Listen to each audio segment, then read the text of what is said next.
Welcome to AD Dictation. Subscribe the channel and hit the bell icon for latest update. On this pandemic situation, stay home, stay safe and keep practice.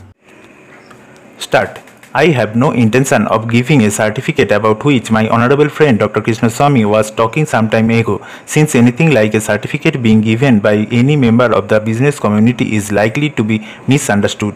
But the fact remains that impartial observers both here and abroad have testified to the soundness and stability of our finances, which have successfully withstood severe stresses and strains of the changing economic factors, both national and international, and for this the fullest possible credit is due to the wise handling of the situation by our present finance minister. There have been criticisms on both sides. Some have described the budget as pro-big business, as something which has brought about a boom in the stock exchange and as something which has brought about satisfaction in the business circles. The fact is that if there has been any satisfaction, it has been due purely to negative features of the budget and not because any positive relief in any direction has been given to business or industry.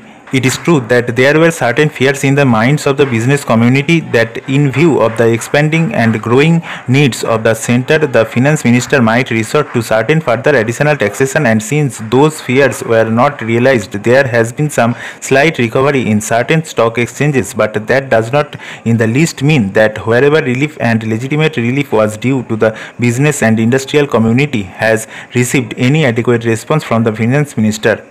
We have got to face the fact that we are at present engaged in the process of development. People who talk about UK and USA conveniently forget that these are the most highly industrialized countries in the world, and our taxation system, so long as we are engaged in expanding and building our economy, must be adjusted and linked with the requirements of the expanding economy and should not be compared with the high taxation levels that may be prevalent in UK and USA.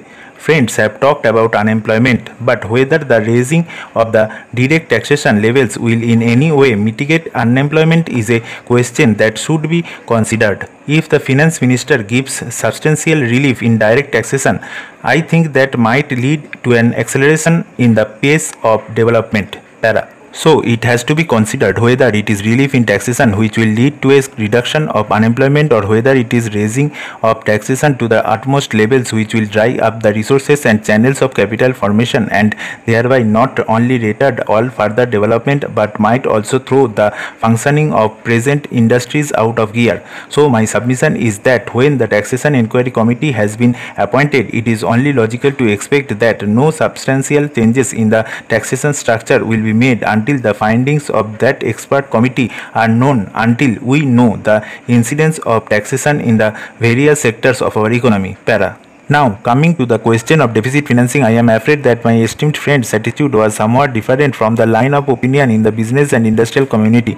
Not that we advocate deficit financing for bringing any artificial rise in prices, but the fact is that those who have criticized deficit financing have not suggested any other alternative or made any other constructive suggestion which will bring about necessary development plans. After all, the fact has got to be faced that whatever program we have set out in the national plan should go on unimpeded by any financial considerations. An assurance has been given by the finance minister that so far as financial resources are concerned, he will ensure that the 5-year plan will not in any way be retarded. In this connection, I can only say that deficit financing is one thing so far as the revenue budget is concerned. So far as normal expenses and expenditure are concerned, certainly nobody would advocate deficit financing, which might be very undesirable. But when it is a question of doing something abnormal, of investing something in productive channels, then certainly some risk has got to be taken, and I think the finance minister has been fully cautious in taking whatever measures he has so far.